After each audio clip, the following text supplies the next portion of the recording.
खिलाना है, जितना खाना चाहे खाए, लेकिन उसमें 2 तरह की चीज़ें होंगी, खासतौर पे 12 बजे से पहले फ्रूट्स, राइट। फ्रूट्स में केले खिला सकते हैं, अनार खिला सकते हैं, चीकू खिला सकते हैं, सेब खिला सकते हैं, अंगूर खिला सकते हैं। मीठे से कोई परहेज नहीं, जितना पेट भर के खिलाइए।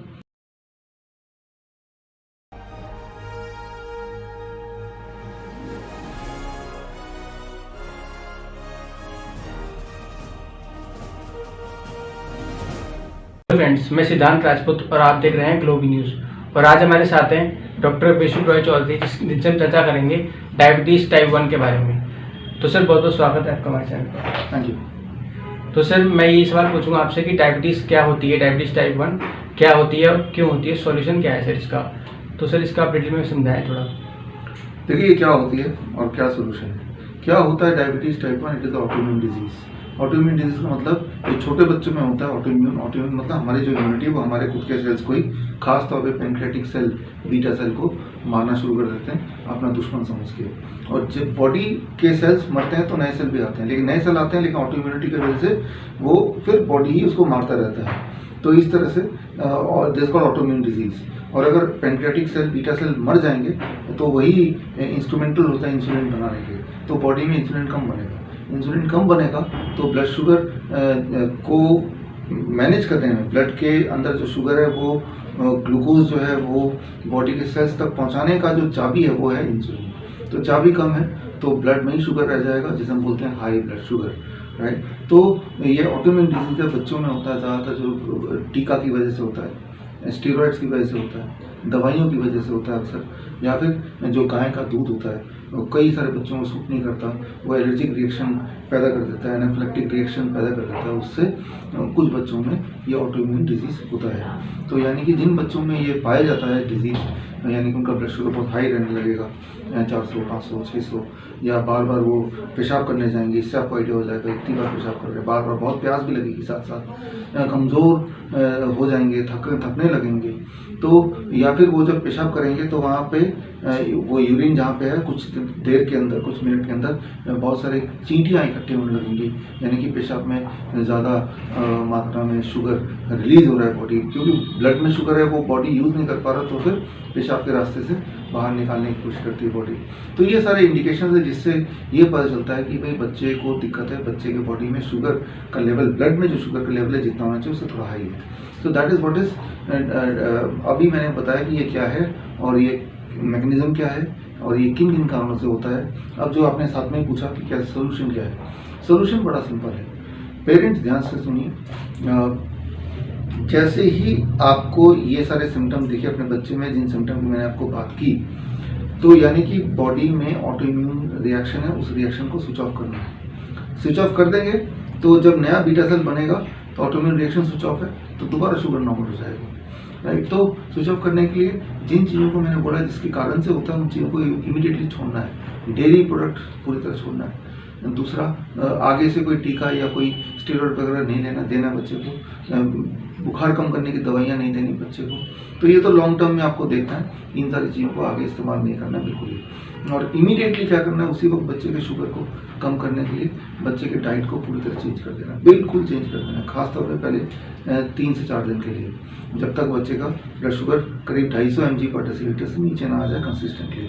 उसके लिए क्या करना है, वेरी सिंपल, आपको सिर्फ इतना करना है, जैसे ही आपने नोट किया कि बच्चे के में ये सारे सिम्टम हैं जो मैंने बताया भी, आपको बच्चे के डाइट को चेंज करना है। और जो डाइट बच्चे का हो जाएगा वो ये है, खूब सारा डाइट है। अब देखिए, इसमें 2 तरह की चीज़ें आपको दिख रही हैं, fruits and vegetable diet, right. बच्चे के पूरे दिन में पेट भर के खिलाना है, जितना खाना चाहे खाए, लेकिन उसमें 2 तरह की चीज़ें होंगी, खासतौर पे 12 बजे से पहले फ्रूट्स, राइट। फ्रूट्स में केले खिला सकते हैं, अनार खिला सकते हैं, चीकू खिला सकते हैं, सेब खिला सकते हैं, अंगूर खिला सकते हैं। मीठे से कोई परहेज नहीं, जितना पेट भर के खिलाइए। और लंच के 12 बजे के बाद सलाद, राइट, वो खीरा हो सकता है, मूली हो सकता है, गाजर हो सकता है, चुकंदर हो सकता है, और अगर गोभी आप बच्चे को दे रहे हैं तो गोभी तो कच्चा खा नहीं पाएगा, तो स्टीम करके दीजिए, बॉईल करके दीजिए।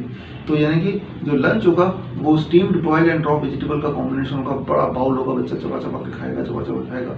डिनर जो होगा वो steamed vegetable, steam boil and raw vegetable combination होगा, बच्चा चबा चबा के खाएगा। डिनर 7 बजे से पहले फिनिश कर देना है। धूप में बैठना आधे घंटे पौने घंटे, खूब दौड़ाना है, खेलना है बच्चे को। ये अभी जो बंद करके रख दिया बच्चों को, तो इस दौरान एक साइड इफेक्ट हुआ कि बच्चों में डायबिटीज़ बढ़ गई।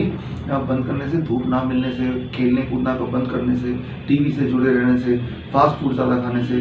तो ये एक शेड्यूल के तहत बच्चे का स्कूल बंद कर दिया, बच्चे को घर में कैद कर दिया, और नतीजा बच्चों में ब्लड शुगर की प्रॉब्लम ज़्यादा दिखने लगी, और जिन बच्चों को ऑलरेडी थी वो और भी तेज़ी से बढ़ने लगा।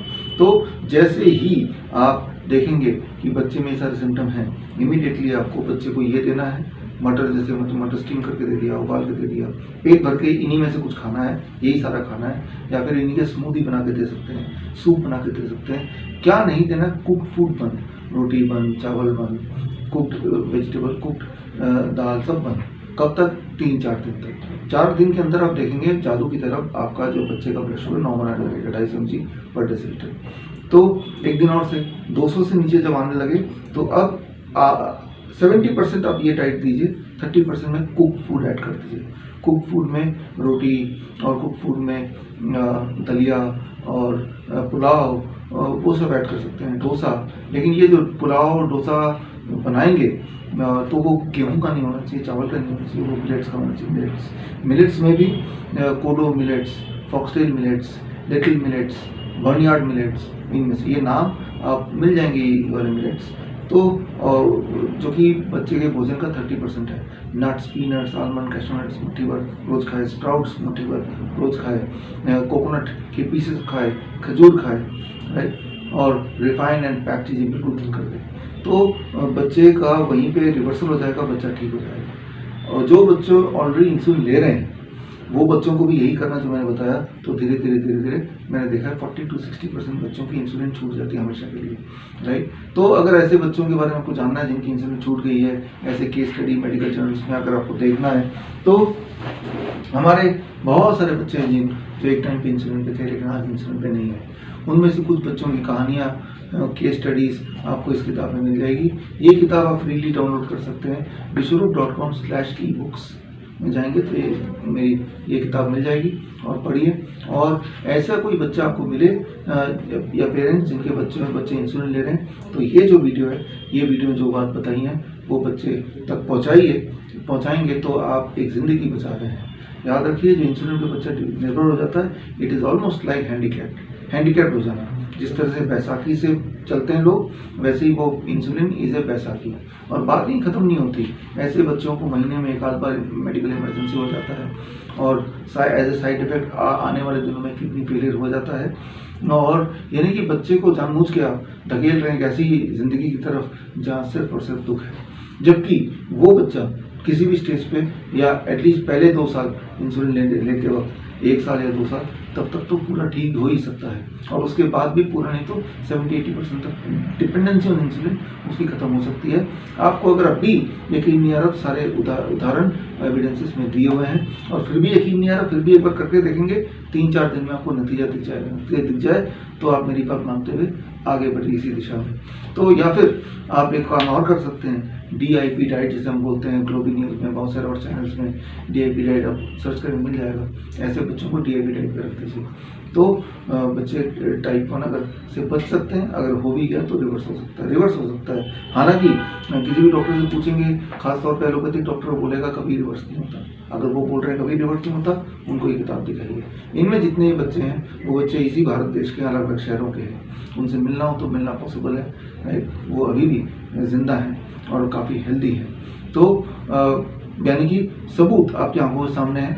फिर वो सबूत को इग्नोर करके बहुत सारे डॉक्टर्स हैं, ज़्यादातर बच्चों को इंसुलिन पिलाने बोलेंगे, बहुत सारा दूध पिलाने बोलेंगे, ताकि बच्चा कभी ठीक ना हो, राइट, और ऐसे बीमार रहे और अपने आमदनी का एक अच्छा खासा हिस्सा इंसुलिन खरीदने में, डॉक्टर की फीस भरने में, इनमें बिताए। तो ये सारा एक षड्यंत्र का पार्ट है डायबिटीज़ टाइप 1। और मैं तो बोलता हूँ ये षड्यंत्र से बाहर निकलने के लिए किसी डॉक्टर की ज़रूरत नहीं है, एक अच्छे इंसान होने की ज़रूरत है। आप एक अच्छा इंसान बन सकते हैं। ये मेरी जो इंफॉर्मेशन है आप उन लोगों तक पहुँचाइए जिनको इसकी ज़रूरत है। सर कुछ लोग ये मानते हैं कि मीठा खाने से डायबिटीज़ बढ़ती है, तो सर क्या आप इसके बारे में थोड़ा सा बता सकते हैं कि फल खाने से डायबिटीज़ नहीं बढ़ती? तो सर इसके बारे में अगर आप दर्शकों को बता देंगे तो उनका थोड़ा डर निकल जाएगा। मीठे से कोई मतलब नहीं है, मीठा कहाँ से आ रहा है उससे मतलब है। फॉर एग्जाम्पल डेयरी प्रोडक्ट से बहुत ज़्यादा बढ़ता है। फॉर एग्जाम्पल गेहूँ से बहुत ज़्यादा बढ़ता है। गेहूँ तो कोई ऐसा मीठा नहीं है। आम खिलाइए बच्चे को, नहीं बढ़ेगा। चीकू खिलाइए, अंगूर खिलाइए, नहीं बढ़ेगा। बिस्किट खिलाइए, बढ़ जाएगा। ब्रेड खिलाइए, बढ़ जाएगा। जो चीज़ रिफाइंड है उसे छोड़ना है, राइट। डेयरी प्रोडक्ट उसे छोड़ना है, राइट। और गेहूँ को छोड़ देना है, क्योंकि जो भी चीज़ ऑटो इम्यून रिएक्शन को क्रिएट करेगी उससे बढ़ेगा, राइट। और जहाँ तक रहा सवाल मीठे का, मीठे फल से नहीं बढ़ेगा। मार्जिनली थोड़ा बढ़ता है, वो तो बढ़ेगा क्योंकि बॉडी को ग्लूकोज की आवश्यकता है।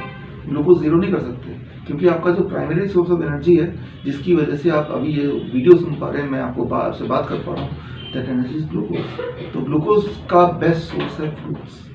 ढेर सारा फ्रूट दीजिए, बच्चे की बॉडी में ताकत बनी रहेगी। कोकोनट वाटर दीजिए, बच्चे की बॉडी में ताकत बनी रहेगी। तो आप यूँ बोल सकते हैं मीठा दुश्मन नहीं है। एक अच्छा मीठा, बुरा मीठा। अच्छा मीठा वो जो फ्रूट्स से आते हैं, अच्छा मीठा वो जो खजूर से आते हैं। इवन अगर रॉ हनी से मिल जाए वो भी अच्छा मीठा है। गुड़ अच्छा मीठा में माना जाएगा। जो चीज़ रिफाइंड से आती है, पैक चीज़ों से आती है, वो खराब मीठा है। तो मीठा आपका दुश्मन नहीं, मीठा किस सोर्स से आ रहा है वो इम्पोर्टेंट है। सर बहुत बहुत शुक्रिया हमारे सवालों का जवाब देने के लिए। Thank you.